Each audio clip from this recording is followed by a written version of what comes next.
자, 그럼 이제 라플라스 방정식을 풀이하는 법에 대해서 공부를 해봅시다.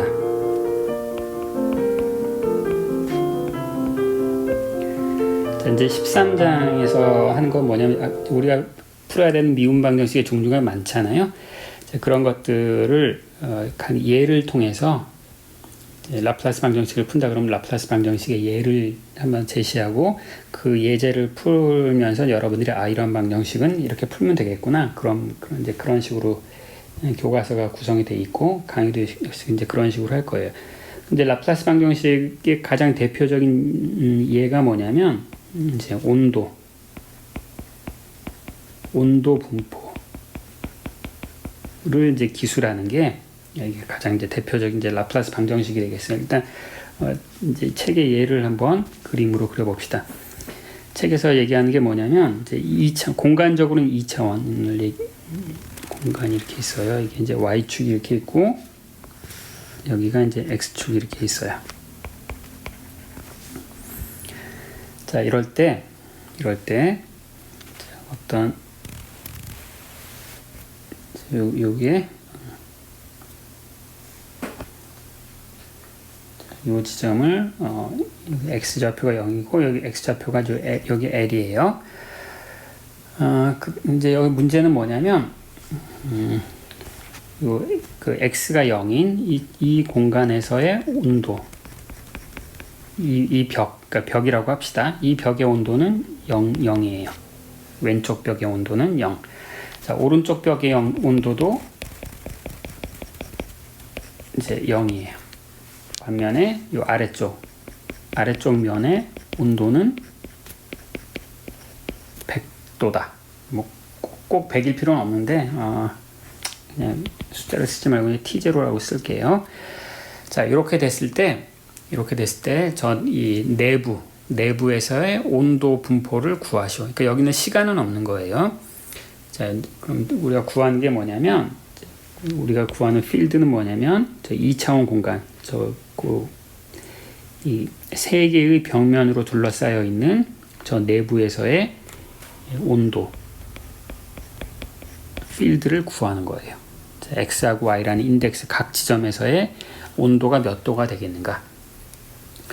그러면 이제 그 온도 분포가 만족하는 방정식이 필요한데 그 방정식이 뭐냐면 이제 그게 다름 아닌 라플라스 방정식이에요. 공간에 자, 요걸 풀면 돼요.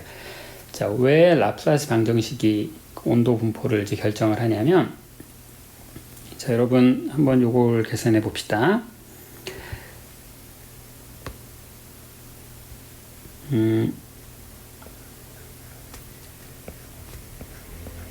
자, 온도의 그레디언트를 취하면 뭐가 될까요? 온도의 그레디언트는 뭘 재는 거예요? 공간적으로 온도가 얼마나 균일하지 않은가를 결정하는 거죠. 한쪽이 온도가 높고 한쪽이 온도가 낮다. 이제 얘네는 뭐가 되는 거예요? 이게 바로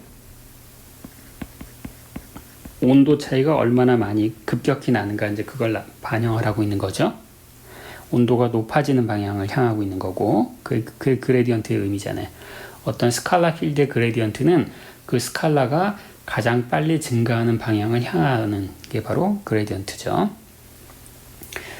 그럼 이제 이거는 그냥 그레디언트의 데피니션이고 그럼 여러분 온도 차이가 있으면 어떤 일이 벌어지죠? 이제 물리를 생각하는 거예요. 온도 차이가 있다. 온도가 차이가 있다는 얘기는 뜨거운 물체와 차가운 물체를 갖다 붙여놓은 거예요. 옆에다. 그럼 무슨 일이 벌어져요? 그 온도 차이 때문에 열 에너지의 흐름이 생기죠. 그럼 이제 얘가 이 온도 차이가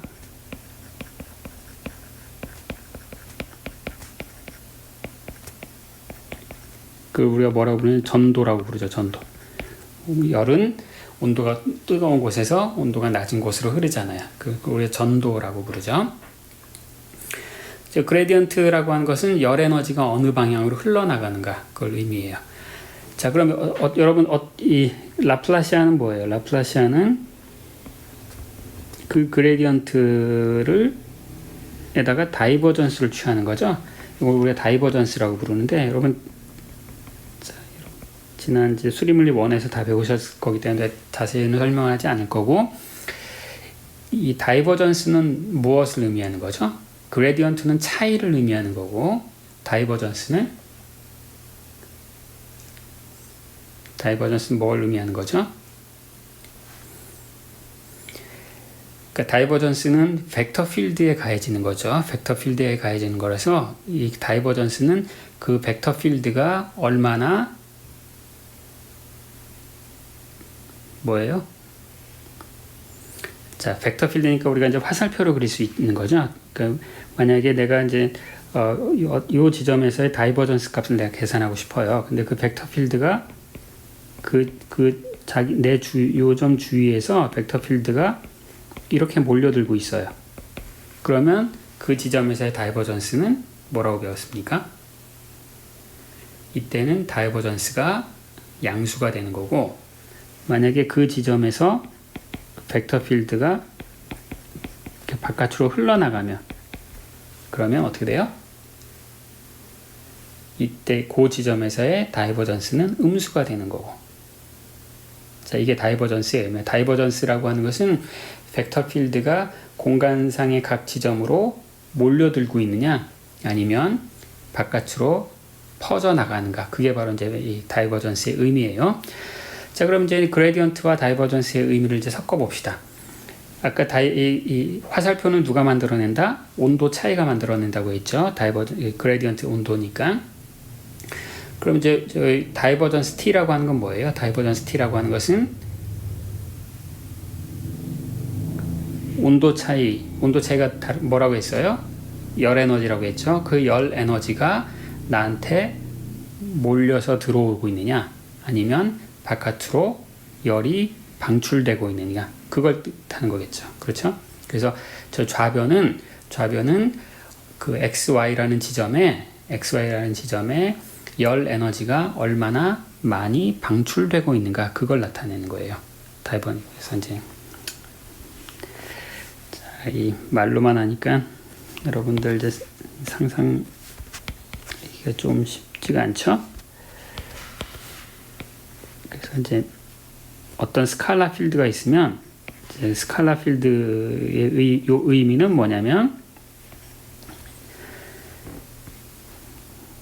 일단 이제 다이버전스를 먼저 풀 거예요. 다이버전스 풀면 다이버전스의 의미는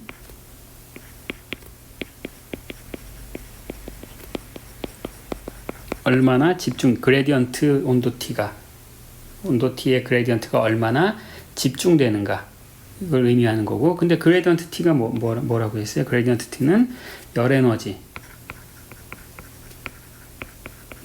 흐름이라고 했잖아요. 열 에너지 흐름의 반대죠. 사실은 그레디언트 방향과 열 에너지의 그러니까 열 에너지가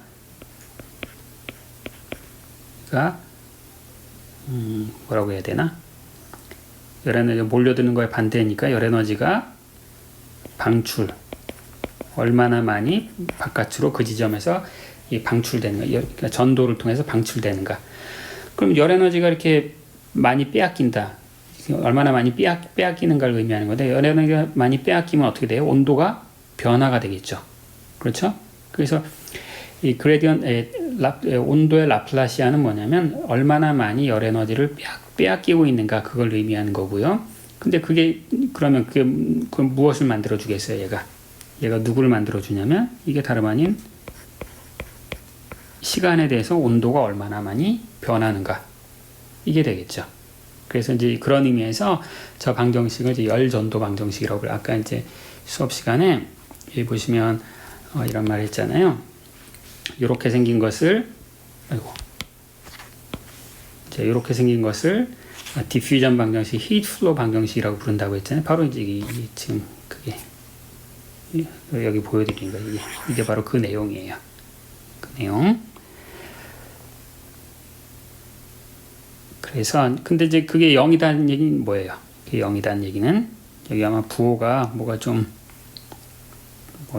바뀌었을 거예요. 그래서 아무튼 이제 지금 현재 이 라플라스 방정식이라는 것은 내가 얘를 0이라고 놓은 거잖아요. 0이라고 놓았으니까 온도가 시간에 대해서 더 이상 변하지 않는 그런 걸 의미하는 거죠. 그래서 온도의 경우에 라플라스 방정식을 푼다는 것은 어떤 경우에 이제 시간이 한참 지나면 온도가 더 이상 변하지 않을 때가 될 텐데, 그것을 구한다. 그런 방정식이 되겠어요. 그리고 우리가 뭐라고 부르냐면 더 이상 시간에 따라서 시간에 대한 미분이 0인 거니까 시간에 대해서 변하지 않을 때 그것을 우리가 뭐라고 부르냐면 정상 상태라고 부르죠. 그래서 정상은 정상 비정상할 때가 아니라 그냥 정적이다 이런 뜻이에요. 변하지 않는 상태 그런 뜻이에요. 자, 이게 이제 라플라스 방정식이 물리에서 나오는 이제 그 이유예요. 그럼 이제 요게 바로 이제 미분 방정식이고, 그러면 우리가 여러분 역학에서도 마찬가지로 우리가 솔루션을 구하려면 항상 미분 방정식뿐만이 아니라 물론 이제 역학에서는 대부분 이제 온도에 대한 미분 방정식인데, 그럼 온도가 온도가 아니라 시간 t가 0일 때 변수값이 얼마냐 이걸 알아야 될 거 아니에요. 여기서는 똑같이 해보면 여기서는 그 시간의 역할을 한 게 이제 시간도 인덱스죠. 여기서 그 한 게 이제 x하고 y라는 거죠. x하고 y. 이제 그것의 경계. 그게 바로 뭐예요? 여기 이제 오른쪽에 그림을 그렸던 요 지점이죠. 이게 인덱스들의 경계죠. 여기가. 그렇죠? 그래서 이제 그때의 필드 값이 얼마냐? 지금 다 가르쳐 줬네. 여기 이거. 그렇죠? 그걸 우리가 뭐라고 부르냐면, 그걸 우리 말로 뭐라고 표현하냐면, 말로 경계 조건이라고 불러요.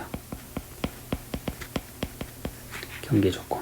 자, 이 운동 방정식과 경계 조건 두 개가 있어야지 이제 답이 정해지는 거예요. 그래서 이제 여긴 다 정해졌으니까 우리가 답을 이제 풀 수 있어야 되고요. 그래서 여기는 이제 지울게요. 필기를 다시 했을 테니까.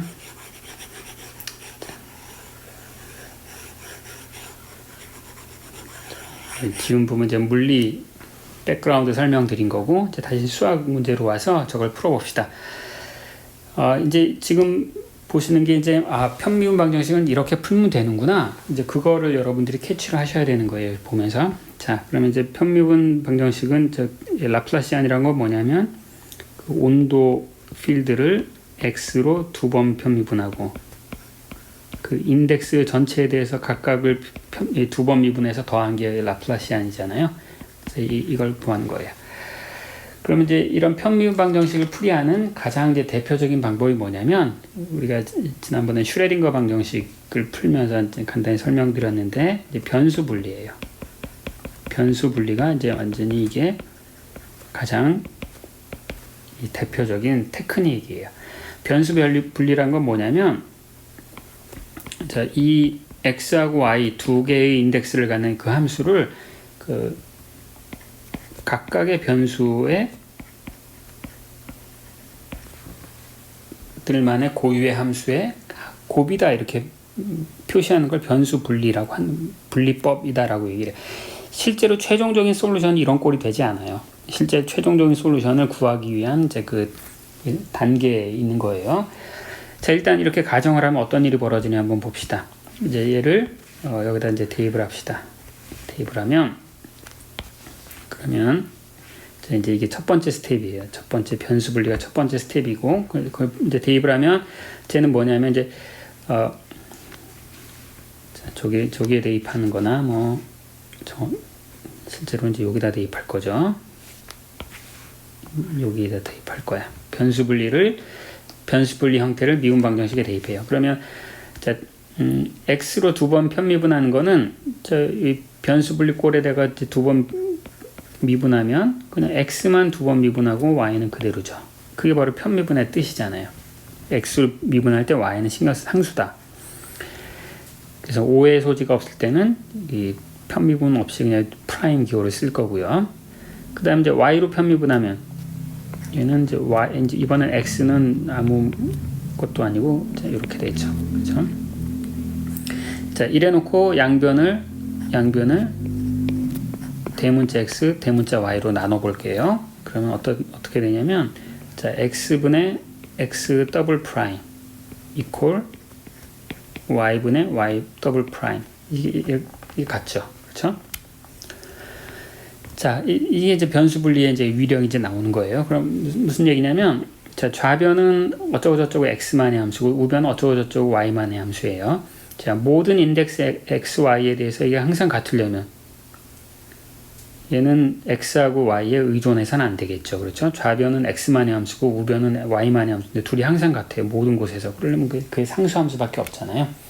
그 상수함수를 내가 여기다 상수라고 쓸까요? 숫자.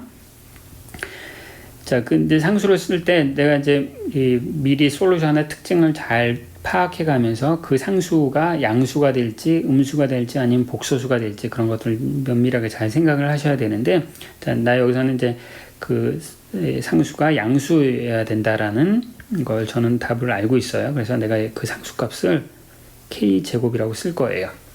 k제곱. 그리고 지금 이제 k는 이제 실수라는 거죠. 자, 이걸 어떻게 하느냐? 이걸 어떻게 하냐면 이제 여러분 이제 뒤에 답을 보시면 다 알 수 있어요. 아니면 만약에 내 추측이 잘못됐어요. 이게 양수가 아니라 음수다. 그럼 이제 k가 복소수면 되는 거야. 그렇죠? 그래서 여기 제일 일반적인 방법은 아무런 숫자를 놓고 그 숫자를 끝까지 들고 가는 거고, 그 가다 보면 이제 물리적인 상황의 그러니까 경계 조건에 따라서 k가 양수인지 음수인지 실수인지 복소수인지 이런 걸 다 이제 구하게 되는 거예요. 근데 저는 답을 알고 있기 때문에 쟤를 양수라고 쓸 거예요.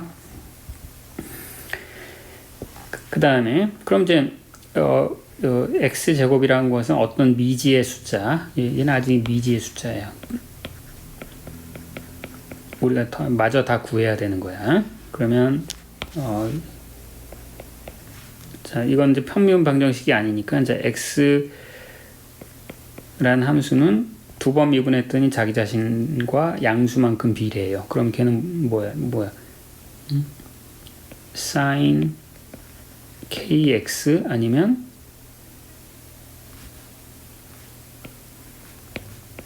코사인 kx 뭐 이런 것들의 조합이 되겠죠. 그렇죠? 그 다음에 y는 나를 미분했더니, 자, 무슨 소리야 이게? 잘못됐죠? 어쩐지 이게 양수가 아니라 이게 음수네요. 음수예요. 음수고,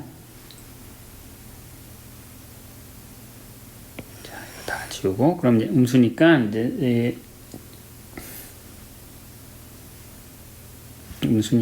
x는 sin kx, 코사인 kx의 조합, 아무런 조합도 다 답이 되고요. 그 다음에 이제 y는 누구의 조합이냐면 exponential ky, exponential minus ky. 자, 이런 것들의 조합이에요.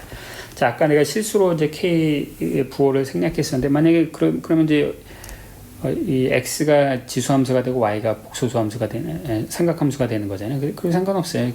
k에다 복소수를 대입하면 이제 지수함수와 삼각함수 왔다 갔다 할 수 있으니까 아무 상관없어요.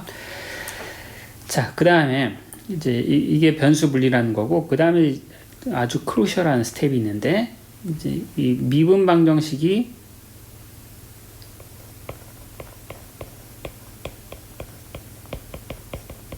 선형이에요. 미분 방정식은 선형이에요. 미분 방정식이 선형이다라는 얘기는 뭐냐면, 그 t라는 그 필드에 대해서 1승항만 들어가는 거예요. t의 뭐 제곱, t의 세제곱, 뭐 sin t 이런 게 없잖아요. 이제 그런 걸 우리가 이제 선형 미분 방정식이라고 불러요. 선형 미분 방정식의 특징은 뭐냐면, 일반해를 그 모든 그 특수애들의 합으로 다 쓸 수 있다는 얘기. 이게 이제 그걸 우리가 슈퍼포지션이라고 부르는데, 말로 하기 좀 뭐 힘든데, 아무튼 이걸 쓰면 뭐냐, 아까 이제 변수 분리를 통해서 내가 k라는 인위의 변수를 하나 도입을 했잖아요. 그렇죠? 그러면 근데 이 k 값이 얼마가 될지 모르는 거 아니야? 아무 상관없는 거잖아요. 그렇죠? k 값이 뭐 100이어도 되고 7이어도 되고 다 변수 분리를 통해서 저 미분 방정식의 해가 된다는 걸 알았잖아요. 그럼 슈퍼포지션이란 건 뭐냐면, 그 미분 방정식이 선형일 때에는 전체 일반해가 어떤 꼴로 쓰여지냐면 아무런 k 값을 했을 때 나온 답. 이제 그게 바로 이거죠. ak sin kx bk 코사인 kx 그 다음에 뭐 ck exponential ky 더하기 dk exponential 마이너스 ky. 자, 이게 k가 하나 고정됐을 때의 답이죠. 여기에 내가 가능한 모든 k에 대해서 다 더해도 답이 된다. 이게 바로 선형이에요. 이걸 리니어 슈퍼포지션이라고 불러요. 선형성 때문에. 요게 지금 요 솔루션이 특정한 k에 대한 솔루션이잖아요. 근데 k 값을 달리해서 그러니까 그런 놈들을 다 더해도 답이 된다는 거예요. 왜 답이 되느냐? 여러분 여기다 라플라시안을 해보세요. 라플라시안 하면 자, 미분 오퍼레이터는 선형 오퍼레이터 때문에 다 더한 다음에 미분해도 한 거나 미분 먼저 해놓고 더한 거나 다 똑같죠. 그러니까 여기 내 파란색 여기에다 라플라시안 하면 다 0이란 말이야. 그걸 다 더해도 또 0이죠. 그렇죠? 그래서 이게 이제 선형 미분 방정의 제일 중요한 특징이에요. 그래서 이 편미분을 풀이하는 건 이 두 가지. 변수 분리와 그 다음에 리니어 슈퍼포지션, 이게 이제 모든 걸 다 이 테크닉을 이용해서 풀 거예요. 근데 아직 이제 답이 안 됐죠. 왜냐하면 우리가 A, B, C, D라고 하는 무한히 많은 앞에 개수들을 구해야 되는 거 아니에요. 그렇죠? 이제 이 개수들은 누구로부터 구하느냐? 이 개수들은 여기 이제 무한히 많은, 왜 무한히 많다고 했냐면 K에 대해서 다 더해야 돼요. K가 아무런 제약 조건이 아직 없단 말이에요. 그렇죠? 얘네들은 어떻게 구하느냐? 이건 바로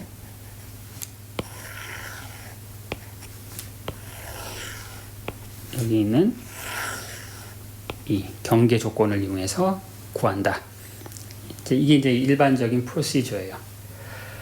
자, 이제 첫 시간이어서 이제 좀 길게 얘기를 했는데요. 자, 이 변수 분리를 해서 이렇게 두 스텝은 두 가지 편미분을 푸는 건 이제 두 가지 스텝인데, 첫 번째 스텝은 변수 분리를 한다. 변수 분리를 하고 변수 분리를 하면 끝이 아니라 그 변수 분리를 통해서 답이 될 수 있는 부품을 찾아내는 거예요. 조각조각 부품을 찾아내는 거예요. 조각조각 부품을 찾아내고 그 다음에 그 조각 부품을 이용해서 가능한 일반해를 여기다 적어. 가능한 일반해는 어떻게 적느냐? 조각조각 부분 해들을 다 더한다. 임의의 앞에 개수를 붙여서. 그래 놓고 그 임의의 개수를 누구로 어떻게 구하느냐? 여기 이제 경계 조건을 이용해서 구한다. 이게 바로 일반적인 방식이에요.